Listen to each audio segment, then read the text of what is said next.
पुढची बातमी पाहूयात। अजित पवारांनी मुख्यमंत्री व्हावं यासाठी मिटकरींनी पुन्हा एकदा विठ्ठलाचं त्याच्याकडे साकडं घातलंय।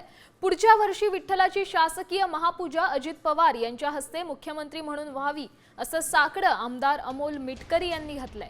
तर माळेगाव कारखान्यात अजितदादांचं पॅनल विजयी व्हावं अशी इच्छाही त्यांनी या ठिकाणी व्यक्त केली।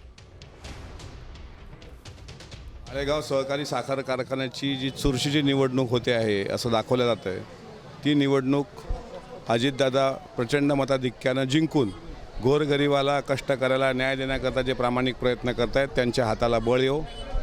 शासकीय महापूजा पांडुरंगाची अजितदादांच्या हस्ते पुढच्या वर्षी सपत्नीक घडो आणि महाराष्ट्राचा शेतकरी हा ओला दुष्काळ असेल कोरडा दुष्काळ असेल या आसमानी सुलतानी संकटात न अडकता त्याला त्याची भरभरून आबादानी हो हेच साकडं आणि प्रत्येकाच्या परिवाराला पांडुरंगाने सुखासमाधानानं आशीर्वाद द्यावा आणि या महाराष्ट्रावर कुठलंही संकट येऊ नये हे साकडं मी पांडुरंगाला घातलं।